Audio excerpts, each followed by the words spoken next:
Ini adalah episode borong Bitcoin ke-25, di mana di video kali ini kita akan nabung, ya. Nabung lagi Bitcoin 100 juta setiap bulannya. Di dunia yang serba inflasi ini, gue udah bilang berkali-kali bahwa Bitcoin itu adalah aset terakhir yang menurut gue murni. Ya, mirip seperti properti yang mewah dan mirip seperti emas. Mungkin banyak yang udah menikmati hasil ya dari episode ini, banyak sudah ibaratnya cuan. Tapi di sini gue pengen kasih tahu kalian sesuatu yang mungkin menurut kalian bingung. Kalau kalian ikutin ini dari episode yang pertama, uang kalian sudah pasti double. Kecuali kalian ada salah nggak ngikutin gua, tapi kalau kalian ikutin 100% plek ketiplek, uang kalian sekarang harta kalian udah double. Tapi itu sebenarnya bukan harta kalian yang double. Ya jangan salah, ini 25 bulan, yaitu 2 tahun. Gua selalu bilang ya, rate inflasi di global itu di basement currency-nya itu 11%.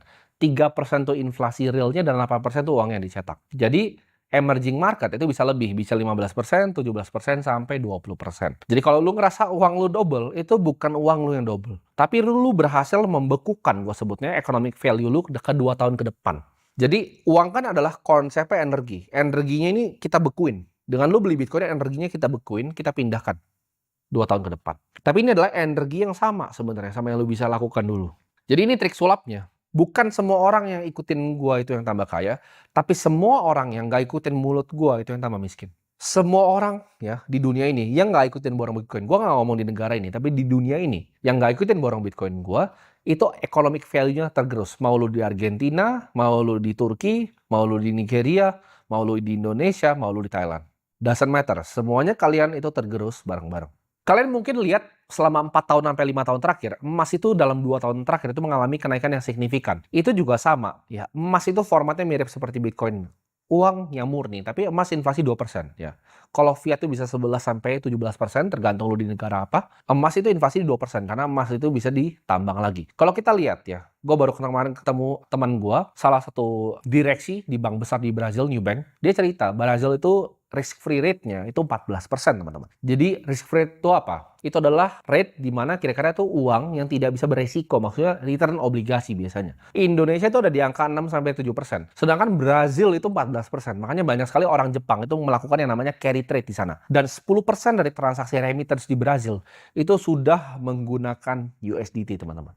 Jadi Brazil ini sudah ibaratnya negara kripto. Karena risk free rate dari negaranya 14%. Nah pertanyaannya, gimana lu semua yang belum kenal gua ya 2 tahun yang lalu? Jawabannya sama. Ya Bitcoin ini bukan masalah dia naik turun atau volatil. Satu Bitcoin itu akan selalu nilai satu Bitcoin. Ya. Bitcoin kemananya yang dia naik turun? Misalnya Bitcoin ke rupiah 1,8 miliar. Gue ceritain dari 300 juta, tapi satu Bitcoin itu satu Bitcoin buat gue. Misalnya, gue punya 100 Bitcoin. Itu akan tetap nilai 100 Bitcoin untuk gue pribadi. Mungkin kalian kalau udah ngikutin 25 episode, kalian baru bener-bener paham nih apa yang gue mengerti tentang Bitcoin. Ini bukan tempat untuk menjadi kaya, ini bukan ladang perjudian seperti orang yang nggak mengerti ini ngomong. Ini adalah pembekuan dari economic value orang yang percaya. Yang nggak percaya, mereka tergerus oleh yang namanya global liquidity. Di saat USD itu punya percetakan uang ngeprint, di saat Cina punya yuan percetakan uang ngeprint, mereka semua makin miskin ya pegang Bitcoin itu stay. Bukan makin kaya, stay. Nah selama 25 episode terakhir, gue itu pakai exchange yang dekat di hati gue, ya, yang karena itu pertama kali gue dapat akses untuk membeli Bitcoin dan teman baik gue sekali, Pak Oscar, itu kita pakai Indodax. Tapi sekarang ya, di episode ke-25 ini, gue akan pakai exchange gue pribadi.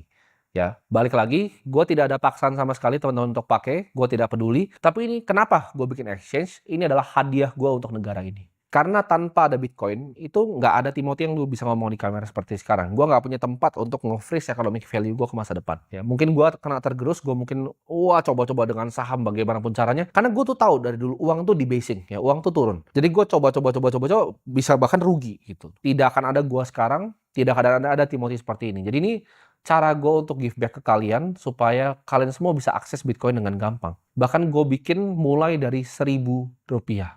Lu bisa beli Bitcoin itu fractionalized sampai Rp1.000 lu bisa beli. Dan per hari ini ya, walaupun harusnya hari ini udah official launch, tapi belum official launch, itu masih whitelist. Jadi whitelist tuh kalian mesti daftarin email, dan email tuh baru di approval sama tim internal kita. Per hari ini ya, aplikasi kita udah jadi aplikasi nomor 1 di Indonesia, ngelewatin ChatGPT dan juga Google ya. Jadi itu sesuatu yang gue bangga, karena itu gue bisa kasih balik ya ke masyarakat akses yang dulu dikasih sama Pak Oscar ke gue.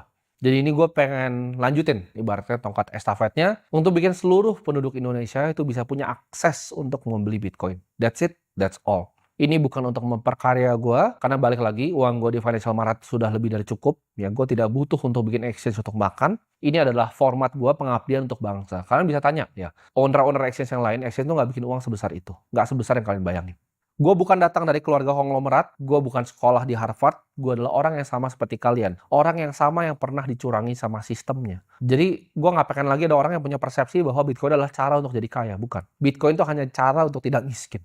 Gue pernah ngerasain kerja keras tapi nggak bisa beli properti. Gue pernah ngerasain kerja keras, makin keras gue kerja, makin turun uang gue, makin dirampok gue sama sistemnya.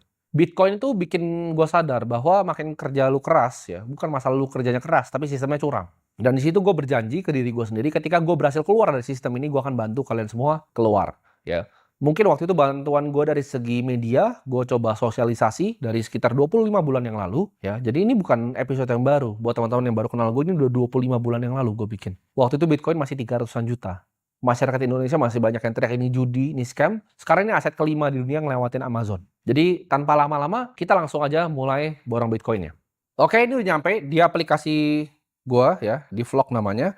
Jadi di sini ada 5,6 miliar 47 juta, ya Bitcoin sekarang harganya 1,7 miliar 75 juta. Di sini tadi barusan sudah gua beli 100 juta lagi. Jadi udah masuk ya mungkin sekitar 3,2an Bitcoin ya di sini totalnya, dan kita akan terusin sampai beberapa bulan ke depan.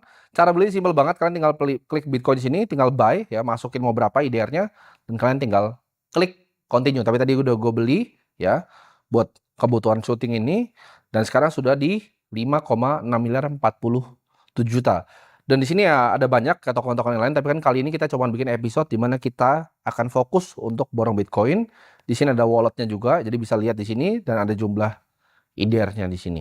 Jadi gue akan lanjutin terus sampai mungkin ya nggak tahu 5 tahun sampai 10 tahun ke depan. Karena gue percaya 1,7 miliar 75 juta ini harga sekarang ya. Bitcoin ke depannya gue percaya ini global currency akan semua di basing. Bitcoin akan reach 20 miliar kurang dari 10 tahun dari sekarang. Ya, time horizon gue 10 tahun dan panjang. Gue nggak peduli tahun depan Bitcoin kemana, 2 tahun lagi kemana. Gue punya time horizon 10, 20, sampai 30 tahun ke depan.